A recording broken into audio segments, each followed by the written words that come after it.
Halihó, újra itt a Handheld Gamer Team, én itt Ruby Lightning vagyok az City Stories-tól, és itt van a sorozat második évadja, és ráadásul élőben jelentkezem a Jackson házból. Dave Jackson éppen most kelt föl, finoman, ahogy éppen testvére is. Még nagyon korán van, hajnali 5 óra, de ideje, hogy reggelit készítsenek maguknak, például gofrit, ahelyett, hogy egymást piszkálnák. Robert, mivel ennyire jó ember, beágyaz magának is, és a testvérének is. Láthatjuk közben, hogy Dave milyen gyönyörű felsőtesttel rendelkezik, ami természetesen minket is meghat. Megkérjük ezek után Robertet, hogy ő is készítsen ennivalót. A nagyon fontos dolog, hogy Robert éppen finomságokat készít, így elég bénán, de szeretne karizmajártasságot is, ami szintén fontos. Megengedjük neki. Ő inkább zenével foglalkozna. Közben így csodálhatjuk, hogy milyen szépségeket készítenek. Robert pedig nem jönne rá, hogy itt is van egy pult, de hát mindegy.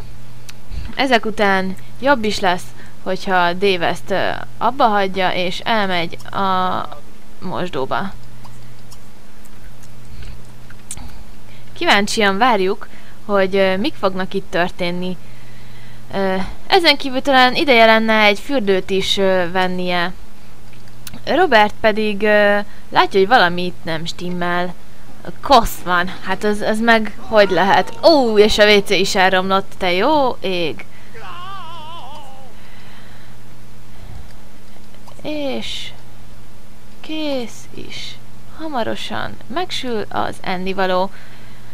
Addig is Robertnek talán ideje lenne kiköszörülnie a csorbát Jane-nél, tehát amíg a kaja sül, addig ő átmegy a szomszédba, méghozzá pontosan ide.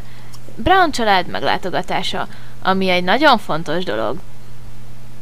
Pont úgy, mint az, hogy Dave ezek után megpróbálja elhárítani a dugulást. Hívhatnánk szerelőt is, de sokkal olcsóbb, hogyha ő maga csinálja ezt a dolgot. Robert pedig most már itt van Jane-nél, és hú, ki ez a nő?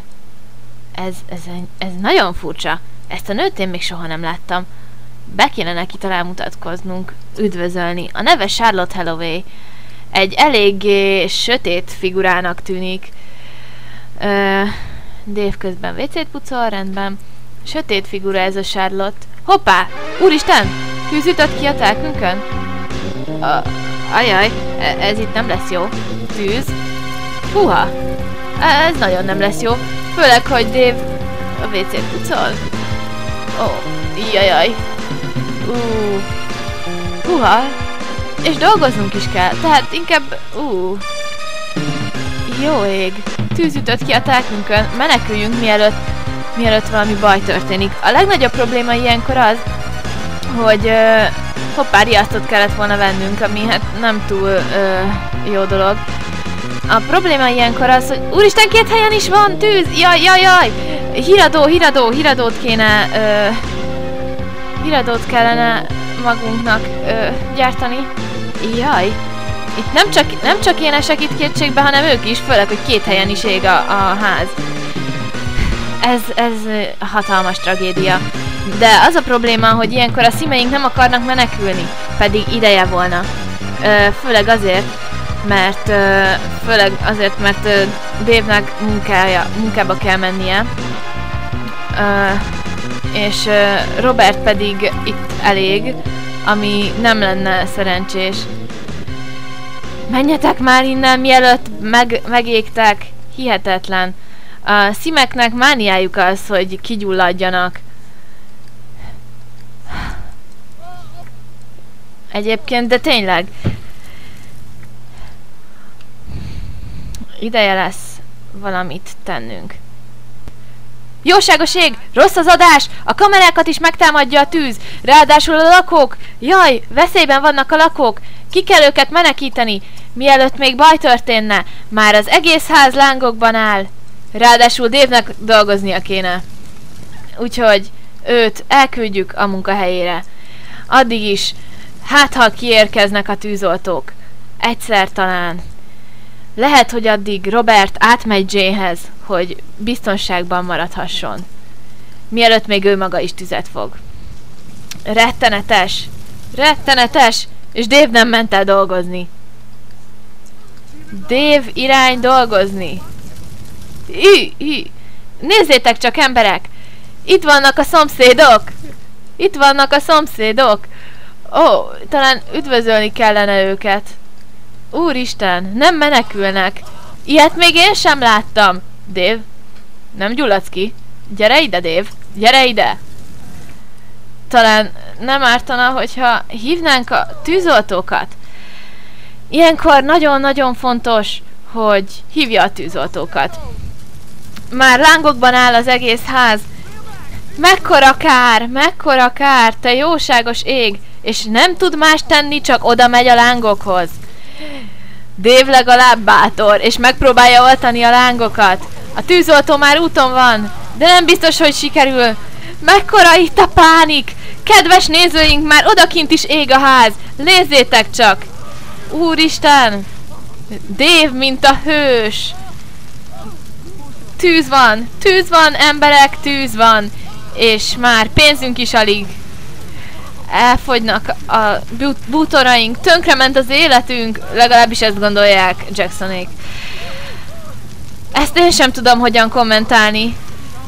Robert olyan tökéletlen, hogy ő csak így itt áll, és pánikol, miközben a nő, akit elvileg szeret, ott van kint, az idegenekkel együtt.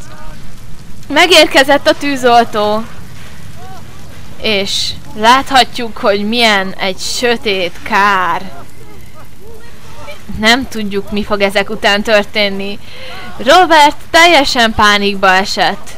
Ajjaj, nem férek hozzá a tűzhöz, remélem magától is kialszik. Nos hát, igen. A biztosítom összesen 702 simoleont adott nekünk, ami igazából nem túl sok. Szóval, ha azt veszük, hogy tönkrement az egész ház, ez meleg helyzet volt, ügyesen eloltottad a tüzet, mielőtt ideértünk volna. Te jóságos ég! Nem volt itt semmi, de semmi probléma, azon kívül, hogy hát kissé feledékenyek voltunk. Itt ki tudjuk cserélni a dolgokat, de nincs pénzünk. Talán meg kéne látogatnunk a gazdag rokonainkat egy másik városban. Talán.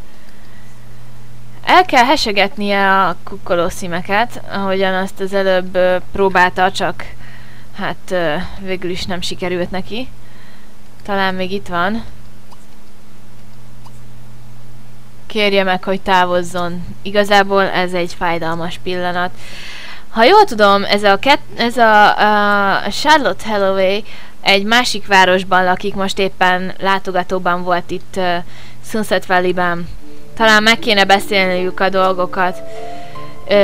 Talán megvitathatnák a politikát, csodálja a kézügyességet, de beszéljenek inkább a tűzről, ami az életük egyik legszomorúbb eseménye, azon túl, hogy egyedül maradtak. Rémesen elhanyagolt a környezet, csodálatos lenne, hogyha innét elmenekülhetnének. Kétségbe vannak esve. És most nagyon fontos döntést kell meghoznunk. Ideje lesz elköltözni.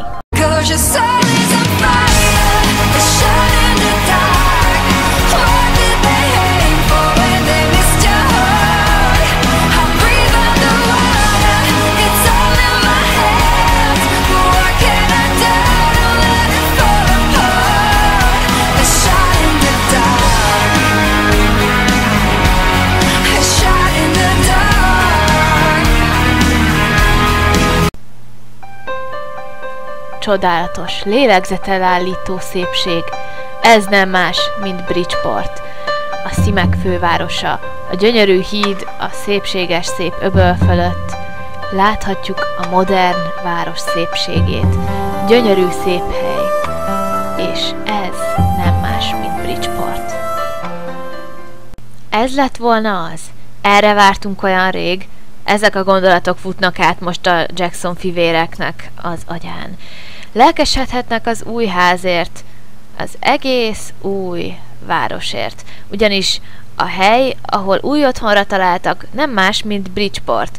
Ez a hely az összes szimek fővárosa. Ez a hely az, ahol felváltják a zöld területeket a beton dzsungelek. És ez a hely az, ahol többé már nem a jó az, aki dominál. Csúnya dolgok történhetnek egy ilyen városban. Eltűntek a kertes házak, ahogyan láthatjuk így a térképen is. Mindenhol hatalmas felhőkarcolók, rengeteg bár, esetleg éjszakai állatok, teremtmények, amilyenekkel eddig még nem találkoztunk. A kérdés az, hogy a Jackson fivérek hogyan fogják viselni az ártatlan vagy kevésbé ártatlan lelki világukkal azt, ami itt rájuk vár. Ismerkedni akarnak idegenekkel, de első körben jó lenne, hogyha megnéznék, hogy hol találtak egyáltalán lakást. Mivel még nem találták meg a gazdag nagybácsit, akire oly sokat vártak, kénytelenek arra, hogy egy albérletben húzzák meg magukat. Egyelőre legfontosabb az volna, hogy a liftet megtalálják, hogy haza tudjanak jutni a házukba. Megnézhetjük, hogy ez egy ilyen toronyház, albérletek vannak benne. Itt van egy lift, amit ebben a városban nagyon szeretnek használni. Itt választhatjuk, hogy liftezzen egymaga, vagy liftezzen a társaságában a 18. emeletre, méghozzá a testvérével. Nos, annyit tudni kell ezekről az apartmanokról, hogy általában picik, szűkösek, és nagyon magasan vannak, tehát sokáig kell liftezni. A kérdés az, hogy mennyi ideig fogják ezt bírni a vidéki levegőhöz szokott Jackson fivérek, és hogy vajon tényleg ennyire rá voltak-e kényszerülve a költözésre. Mint láthatjuk, van egy kis megtakarított pénzük, miután eladták a romokban heverő Sunset Valley lakást, és helyette egy ilyen nagyon csinos legénylakást vásároltak, amivel az egyetlen probléma az, hogy francia ágy van, de hát azt nagyon gyorsan orvosolni tudjuk. Pontosabban eladjuk ezt a francia ágyat, és kapnak helyette nagyon-nagyon szép single ágyat, ahogyan azt mondják. Nem szeretnék nekik baldahinosat, hanem egy ilyen simát. Mondjuk egy ilyen jöhet nekik. Valami férfiasabb színben. Esetleg. Nos, hát ez meg a férfiasság. Mivel azonban ők ketten hajlamosak veszekedni, ugyanolyat kapnak, nehogy valamelyikük megharagudjon a másikra. Teljesen új életet kell kezdeniük, itt nem ismernek senkit sem, azaz pontosabban a főnökét ismeri mind a kettő.